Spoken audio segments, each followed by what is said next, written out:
Welcome back to Investing Talk Podcast. Today we're looking at Rocket Lab. As usual, before we start, subscribe, like, and comment to this video to support the show. And if there's a specific company you want us to look into, leave it in the comments below. So let's get into the analysis. I think the place to start is just the financial trajectory. Yeah, the growth is pretty staggering. I mean, we're seeing signals that the company's really starting to mature. It really is.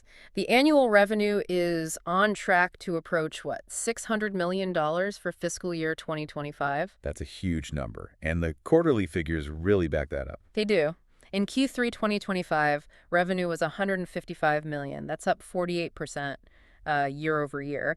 And what's impressive is where that growth is coming from. It's not just one thing. It's coming from both sides of the house. Exactly. You've got the launch services, the Electron rocket. 21 successful missions, a perfect record. A perfect record. And then you have the space systems segment, which is all about satellite sales and components. It's a dual engine. And that dual engine is leading to some pretty significant efficiency gains.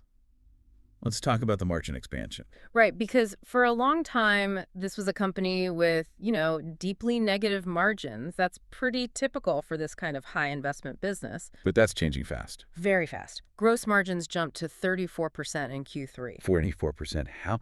I mean, what's the secret sauce there? It feels like that happened overnight. It's all about their vertical integration strategy. They're bringing so much of the manufacturing in-house. Like the engines, the solar arrays, everything. Everything. So they control the supply chain, they control the costs, and as they produce more, those fixed costs just spread out. That's what's driving the margin climb. And it looks like it's sustainable. The guidance for Q4 is even higher. It is. They're projecting revenue between 170 and 180 million, with gross margins pushing up towards 37 to 39%. So they've cracked the code on scaling. On the gross level, yes. But, and this is the crucial caveat, we have to talk about profitability. The bottom line. The bottom line. Net income is still negative. If you look at the trailing 12 months, it's sitting at negative $197 million. Which gives it that scary-looking PE ratio of negative 112. Exactly. And for new investors, that can be a red flag. But you can't compare it to a mature blue-chip company. This is a high-growth disruptor. So every dollar is just being plowed right back into the business. Immediately. It's all going into R&D and new infrastructure. The projection for actual GAAP profitability isn't until the third quarter of 2027. Okay, Q3 2027. That's the date to circle. So let's unpack why the market is willing to pay such a premium for a company that's still a few years from profit. It all comes down to their competitive moat. Which is getting deeper. Much deeper. And it's not just about launching rockets anymore. It's that vertical integration we talked about. The fact that they can do everything. Right. They can design the satellite, build the satellite, and then launch it on their own rocket. So a big government client can just make one phone call. Precisely. And once you're in that ecosystem, the switching costs become incredibly high. It's a very sticky business model. They're not just a launch provider anymore. They are a complete space systems provider. And the proof is in the pudding, especially with defense contracts. That $1.1 billion backlog is it's enormous. The defense pivot is the whole story of 2025 for them. And the centerpiece of that backlog is that massive $816 million contract from the U.S. Space Development Agency. The SDA. Okay, so break that down for us. What is the SDA, and why is this specific contract such a game changer? So the SDA is building this layered network of satellites to track advanced missile threats like hypersonics. These 18 satellites are basically the eyes of that system. So this isn't just a generic satellite contract. Not at all. Winning an $800 million deal for something this critical to national security, it shows an incredible level of trust. Their total awards from the SDA are now over $1.3 billion. They're really punching above their weight against the legacy defense giants. But building all that has to cost a fortune up front. Which brings us back to the balance sheet. How are they funding all this while still burning cash? Their financial foundation is surprisingly strong, and that's a key point here.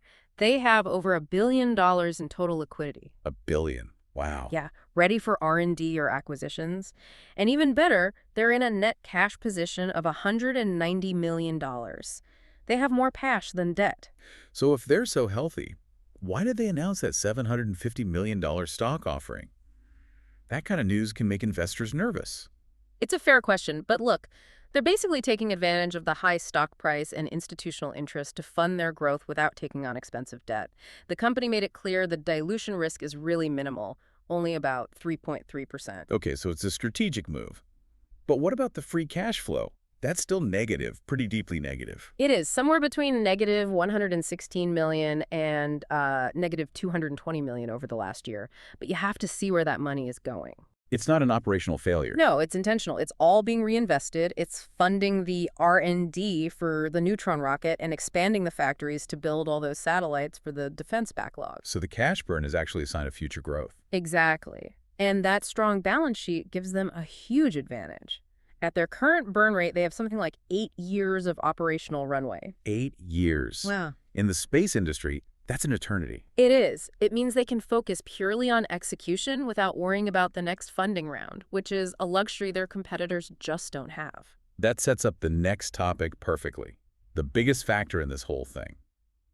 The Neutron rocket. Neutron is the catalyst. It's the whole ballgame. This is their medium-lift, reusable rocket that's supposed to unlock the scale they need. It's what gets them to that 2027 profitability target. Electron is great, but Neutron is what will launch those big government payloads and, future commercial constellations cost effectively. But with a catalyst that big comes huge execution risk. 100%. This is where we have to talk about the bear case. The timeline has already slipped, right? It has. The maiden flight has been delayed, now expected sometime in mid-2026.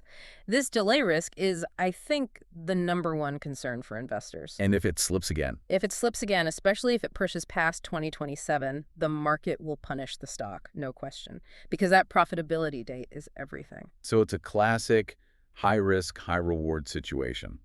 If Neutron works, the stock soars. If it's delayed further, the valuation gets harder to justify. It is a bit of a binary bet. But on the other side of that risk, you have these really strong macro tailwinds. Money is rotating into defense and aerospace stocks. And the U.S. defense budget is only going up, especially in areas like missile tracking, which is right in their sweet spot. Exactly. So that backlog gives them a huge cushion. So with all that in mind, the next big checkpoint is the earnings report. Right, that's expected around February 26th. And investors will be looking beyond just the revenue numbers. They'll want hard updates on the Neutron timeline for sure. And critically, how quickly that billion-dollar backlog is actually turning into cash they can use. Okay, let's switch gears to the stock itself, the technicals. It had a monster run in 2025. A monster run, up 175%. So it's no surprise that it's in a consolidation phase right now. We saw a pullback recently, dipping below $71. And the key support level analysts are watching is at $68 to $70 range, right? That's the zone. And what's interesting is you see signs of institutional buying picking up on these dips, cluster buying from major funds.